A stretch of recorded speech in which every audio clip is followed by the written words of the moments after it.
راديو الكاف.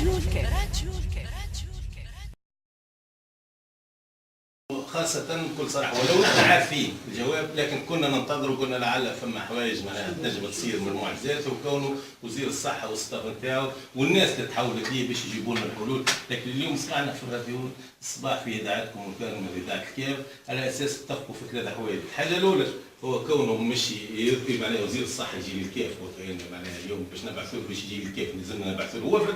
وثاني حاجة اللي كونه معناها وزير معناها الاتفاق الشراكة بينه وبين بين وزاره الصحه والفاكولتي الميديسين هذه كليه الطب، هذه صارت وانتم تعرفوها وما داتش حتى نتيجه باش تنوموا بالظرفيه، وهذه الحوايج التاريخيه نحكوا عليها. وثالث حاجه اللي تستغربني كونه اتفقوا على اساس بعد الحوايج هذه باش تصير جلسه تقييميه للناس. الله اعلم يعني نقطه استفهام. احنا ماضيين قدام ندافعوا على جهتنا، مش ندافعوا على قطاعنا. ما اوتينا مجهود، واليوم هاكم شفتوا عمل الصحه متجندين دفاعا على قطاعهم، دفاعا على خصصة القطاع، دفاعا على التفويض في القطاع، دفاعا هذه. وهذه السياسه المتبعه ويلزم الناس تفهمها، اللي نحن رانا قطاع الصحه همنا الوحيد هو هم المواطن، اللي نحن نعرف روحنا خاطر مواطنين، وكنا من الناس اللي نحبوا نضحوا على المواطن ونضحوا على الجهه ونضحوا على الناس. هذاك علاش اليوم يضربني يصب هو الدفاع على المستشفيات العموميه.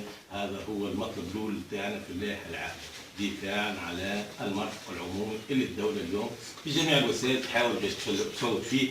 وهانوا جايين، وربما انتم تسمعوا اليوم هانوا يتحدثوا على الحوكمه في الادويه، الحوكمه على اساس خاطر عندهم برنامج للتفويت، وهذا على لسان الكاتب العام للجامعه على اساس اللي يكونوا عندهم دراسه باش يشوفوا باش يفوتوا في الادويه للقطاع الخاص.